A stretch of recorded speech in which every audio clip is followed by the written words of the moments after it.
Hello Libra, Sun, Moon Rising, and Venus Signs. Kamusta kayo? Sana po'y nasa mabuti kayong kalagayan. Welcome back po sa Star Tarot. At kung bago kayo rito, welcome din po kayo. Please subscribe, like, share my videos, and leave me a comment kung nakaresonate po kayo. Thank you. So, first card ni Libra, we have the sun. Ayan. So, napakaganda nito kasi the sun, of course, is maliwanag, vibrant, 'di ba? Very optimistic. Kaya ganun din, no? Ganun din ang energy that you're going to embody around this time. Na magiging magiging optimistic, talagang magiging very productive ka kasi malakas ang iyong katawan, malusog, masaya, 'di ba? Vibrant ka, yung gano'n. Malinaw ang takbo ng iyong isipan, yung mga gano'n ba. So, what else? We have winning, gibbous, gratitude. So, maari ng iba sa inyo dito talagang mapagpasalamat. Maari ng iba sa inyo dito is very grateful for everything no, that you have in your life. Mapagpasalamat ka, mapag-appreciate ka, you know? So, pwedeng ganun ang ganap dyan. We have Scorpio, transformation, merong pagbabago, you know. So this is for sure a beautiful transformation happening kasi kung nakikita ninyo, 'di ba, na malinaw yung card, napakaganda. Very very optimistic ang dating. Vibrant din ang dating. Kaya feeling ko dito, ano man ang mga magbabago sa buhay ninyo, this is going to be a beautiful change. Kaya sana mas maging excited kayo sa pagtanggap, no, sa pag-welcome ng mga pagbabagong ito sa buhay mo.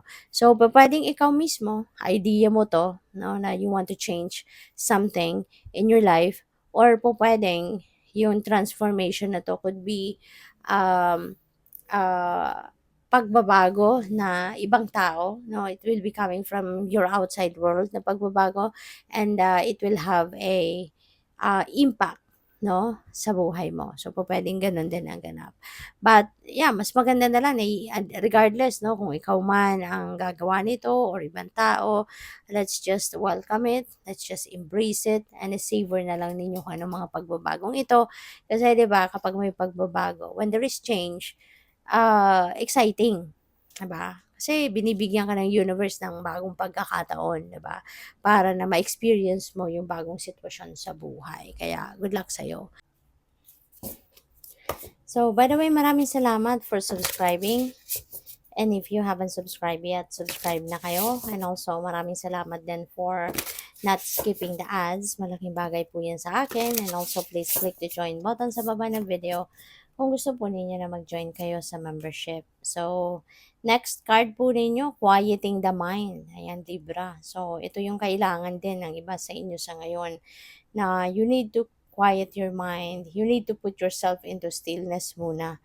At least for, quite some time para na lang na maibalik muna ninyo yung sarili ninyo sa sentro. 'Di ba? Kasi maaari, no, na yung iba sa inyo maraming gumugulo siguro sa isip nyo. Kaya kailangan ninyo na patahimikin muna, no, yung isip ninyo. Kalma muna. Step back muna kayo sa kung ano man yung mga pinagkakaabalahan ninyo para you can focus muna on yourself, on your tranquility, on your peace, yung ganun. So, what else? We have opening to discovery. Alright? So, most likely, yung iba sa inyo dito, baka um,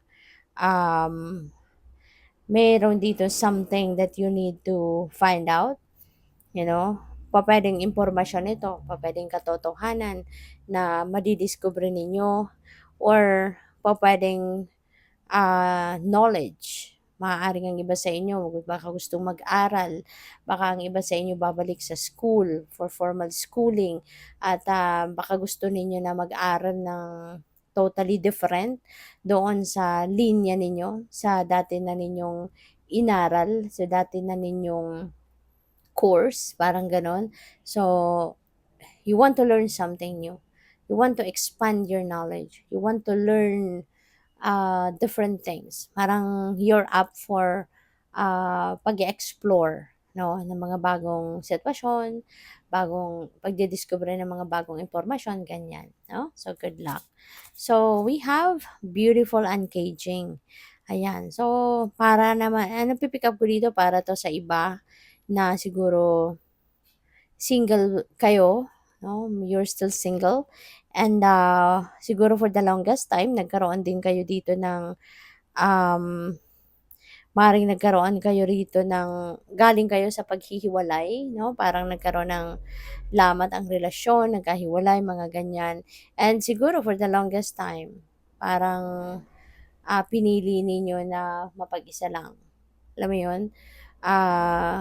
Hanggang sa siguro kasi dumaan talaga kayo din sa healing process, yung ganyan. Kaya pinilit muna ninyo na umano muna kayo, mag-heal muna ang mga sugat ninyo sa puso, parang gano'n. Kaya ngayon, maybe now is the time that you are going to ano, to maybe this is the time that you are planning siguro na buksan naman yung puso ninyo. Buksan yung sarili ninyo, ang puso ninyo para sa bagong relationship. No? So baka handa na kayo. Baka totally nakapag-heal na kayo. No? Kaya handa na kayong buksan muli ang inyong puso para sa pagmamahal, para sa bagong pag-ibig.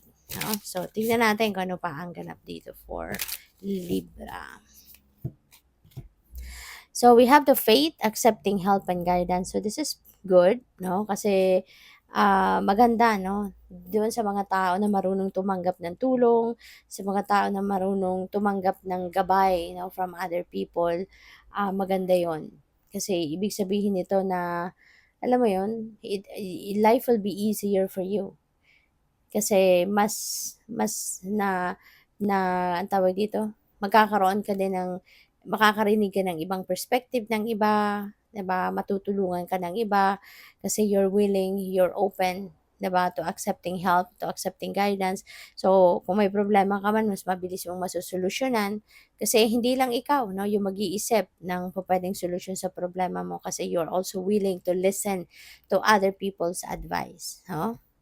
Na pwede mong mapagkuhanan din ng idea, 'di ba? So, we have the puppeteer, explanations and apologies. So, some of you, maaari na kayo yung, baka kayo ito na mag-apologize to someone or mag-explain kayo ng side ninyo kung bakit nangyari ang nangyari, kung bakit nagawa ninyo, kung ano man ang nagawa ninyo. Or this could be the other way around. O pwedeng sa inyo merong mag explain sa inyo merong mag-apologize. So, pwedeng ganon. So, what else? We have ruthlessness and conviction. So, siguro ngayon, ang iba din sa inyo, ano, maaari na you are going to be, alam mo yun, you are going to be facing a very important decision making. You know, maaaring ganun ang ganap. Kaya, medyo siguro mahihirapan ang iba sa inyo sa pag-iisip, mahihirapang hanapin, no, yung tamang direksyon, kung ano yung gagawin mo, alin yung pipiliin mo, 'di ba? Kasi maaring malalim, 'no, ng iniisip ninyo, maaring marami din na tao na pinagtatanungan ninyo, but still parang you don't know kung alin yung kung ano yung gagawin mo rito, 'no? Kaya siguro kailangan mo na you need to quiet your mind, you need to put yourself into stillness para na, alam mo yun, mapag-isipan ninyo mabuti, makapag-isip-isip muna kayo. Okay? So good luck. Thank you for watching. Love and light. Namaste.